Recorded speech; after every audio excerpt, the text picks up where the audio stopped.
Ask मुफ्ती तारिक मसूद। औरतें बाल क्यों नहीं कटवा सकती? औरतों के लिए आम हालात में बाल कटवाना जायज़ है या नहीं, जबकि इस बारे में कोई हदीस नहीं है। इस बारे में रहनुमाई फरमाएं। देखिए, हदीस में आता है कि औरतों को मर्दों की मुशाबहत से और मर्दों को औरतों की मुशाबहत से मना किया गया है। अब ये बात पूरी दुनिया में मुसल्लम है कि औरत को अल्लाह ने लंबे बाल दिए हैं, तो उसके लिए बाल कटवाना ये मर्दों से मुशाबहत है, इसलिए ये सही नहीं है। बाज़ लोग कहते हैं उम्महातुल मोमिनीन ने नबी सल्लल्लाहु अलैहि वसल्लम के इंतकाल के बाद बाल कटवाए थे, छोटे करवाए थे, तो इसलिए बाज़ लोग कहते हैं इससे पता चलता है औरत बाल छोटे करवा सकती है।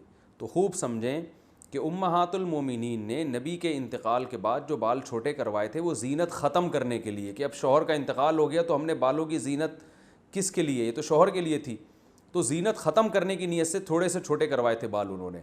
जबकि आज औरतें जो बाल छोटे करवाती हैं वो फ़ैशन के लिए, ज़ीनत पैदा करने के लिए। तो ये तग़यीर ख़ल्क़िल्लाह है, ये अल्लाह की तख्लीक को बदलना है कि जिस चीज़ में अल्लाह ने ज़ीनत रखी है लंबे बालों में, आप उसके ख़िलाफ़ को ज़ीनत करार दे रहे हो, तो ये अल्लाह की तख्लीक को बदलना है। इसलिए औरत के लिए नाजायज़ है ये कि वो ज़ीनत के लिए कि बाल छोटे करवाए। इसलिए उलमा कहते हैं कि अगर कोई इसलिए बालों के किनारे छोटे कर रही है कि इससे बाल सेहतमंद हो जाएंगे तो ये जायज़ है। तो इसलिए औरत के लिए इसलिए बाल छोटे कराना कि फ़ैशन के तौर पर, ज़ीनत के तौर पर, तो चूँकि फुसाक औरतों का शियार है, गैर मुस्लिमों का शियार है, तो ये मुसलमान औरत के लिए जायज़ नहीं है। और अगर वैसे ही छोटे करवाती है कि वो बालों की नोकें छोटे करवा रही हैं कि ताकि वो थोड़े से एक लेवल में आ जाएं, तो ये जायज़ है। और अगर कोई इसलिए छोटे करवा रही हैं कि बहुत ही लंबे हो गए हैं, संभालना मुश्किल है, तो भी जायज़ है, लेकिन इतने छोटे कि मर्दों से मुशाबहत ना हो।